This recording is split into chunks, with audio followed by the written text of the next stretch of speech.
ಅಣ್ಣ ಸ್ವಲ್ಪ ಫೋಕಸ್ ಕಡಿಮೆ ಮಾಡಿ ನಮ್ಮ ಕೈಯಿಂದ ನೋಡಕ್ ಆಗ್ತಾ ಇಲ್ಲ ಅಂತ ಹೇಳ್ಬಿಟ್ಟು ಸೂರ್ಯನಿಗೆ ರಿಕ್ವೆಸ್ಟ್ ಮಾಡಿದೆ. ಇವತ್ತು ಸಂಡೇ ಆಗಿದ್ರಿಂದ ನಾನು ಸ್ವಲ್ಪ ಲೇಟಾಗಿ ಎದ್ದೆ. ಎಷ್ಟು ಗಂಟೆಗೆ ಅಂದ್ರೆ 5:30ಗೆ. ಹಂಗಂದ್ರೆ ನೀನು ನಾರ್ಮಲ್ ಆಗಿ ಹೇಳೋದು ಎಷ್ಟು ಗಂಟೆಗೆ ಅಂತ ಹೇಳಿದ್ರೆ 4:15 5 ಗಂಟೆ ನಡುವೆ ನಾನು ಹೇಳೋದು. ಇವತ್ತು ಸ್ವಲ್ಪ ಆಗಿ ಸಂಡೇ ಇದೆ ಅಂತ ಹೇಳ್ಬಿಟ್ಟು ಒಂದು ಅರ್ಧ ಗಂಟೆ ಲೇಟಾಗಿ ಎದ್ದೆ.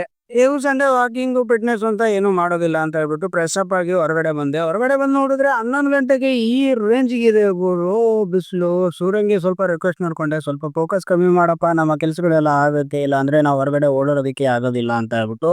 ಏನ್ ಗುರು ಬೆಂಗಳೂರಲ್ಲಿ ಅಷ್ಟೊಂದು ಬಿಸಿ ಇರೋದಿಲ್ಲ, ನಾರ್ಮಲ್ ಆಗಿ ಎಲ್ಲಾನು ಕೂಲ್ ಆಗಿ ಇರುತ್ತೆ ಅಂತ ಅನ್ಕೊಂಡ್ರ ಹಾಗೇನು ಇಲ್ಲ. ಏನಕ್ಕಂದ್ರೆ ಈ ಬಿಸಿಲಿಂದ ನಾವು ಮೊದ್ಲೇ ಕಪ್ಪಗಿದೀವಿ, ಈ ಬಿಸಿಲಿಂದ ಇನ್ನು ಕಪ್ಪಗಾಗೋದು ಬೇಡ ಅಂತ ಹೇಳ್ಬಿಟ್ಟು ಸೂರ್ಯಂಗೆ ರಿಕ್ವೆಸ್ಟ್ ಮಾಡ್ಕೊಂಡಿದ್ದು. ನಾವಿರೋ ಹುಡ್ಗಿ ಹೀಗೆ ಯಾರು ನೋಡ್ತಾ ಇಲ್ಲ, ಇನ್ನು ಬಿಸಿಲಲ್ಲೆಲ್ಲ ಓಡಾಡಿ ಇನ್ನೂ ಕಪ್ಪಗಾದ್ರೆ ನಮ್ಮನ್ನ ಯಾರು ಮೂಸು ಕೂಡ ನೋಡೋದಿಲ್ಲ. ಹೀಗಂತ ಹೇಳ್ಬಿಟ್ಟು ರೆಡಿಯಾಗಿ ಒಂದ್ ಸ್ವಲ್ಪ ರೀಲ್ಸ್ ಮಾಡ್ಬೇಕು ಅಂತ ಇತ್ತು. ಏನಾದ್ರು ಕಂಟೆಂಟ್ ನ ಕ್ರಿಯೇಟ್ ಮಾಡ್ಬೇಕು ಅಂದ್ರೆ ಒಬ್ಬರ ಕೈಯಿಂದ ಮಾಡೋದು ಆಗುತ್ತೆ, ಆಗಲ್ಲ ಅಂತಲ್ಲ, ಆದ್ರೆ ಸ್ವಲ್ಪ ಕಷ್ಟ ಆಗುತ್ತೆ. ಹೀಗಾಗಿ ಈ ಹುಡುಗನ ಹೆಲ್ಪ್ ತಗೊಂಡು ಈ ಹುಡುಗನ ಕೈಲಿ ಸ್ವಲ್ಪ ಒಂದಷ್ಟು ಡೈಲಾಗ್ಸ್ ನ ಹೇಳ್ಸ್ಬಿಟ್ಟು ಈ ಒಂದು ಕಂಟೆಂಟ್ ನ ರೆಡಿ ಮಾಡಿದೀನಿ. ಈ ಕಂಟೆಂಟ್ ಬಂದ್ಮೇಲೆ ಹೇಗಿದೆ ಅಂತ ಹೇಳಿ ನಾಳೆ ಸಂಜೆ ಈ ಕಂಟೆಂಟ್ ನ ಅಪ್ಲೋಡ್ ಮಾಡ್ತೀನಿ. ಎಲ್ಲರಿಗೂ ಕೂಡ ವೇಟ್ ಮಾಡ್ಬೇಕಾಗತ್ತೆ. ಹೀಗಂತ ಹೇಳ್ಬಿಟ್ಟು ಮತ್ತೆ ನಾನು ಸಂಜೆ ಆಗ್ತಾ ಬ್ಯಾಗ್ನೆಲ್ಲ ರೆಡಿ ಮಾಡ್ಕೊಂಡು ಯಾವ್ದೋ ಒಂದು ಪ್ಲೇಸ್ಗೆ ಹೋಗ್ತಾ ಇದೀನಿ. ನಿಮ್ಗಂತೂ ತುಂಬಾನೇ ಇಷ್ಟ ಆಗುತ್ತೆ, ನಾಳೆ ಗೊತ್ತಾಗುತ್ತೆ.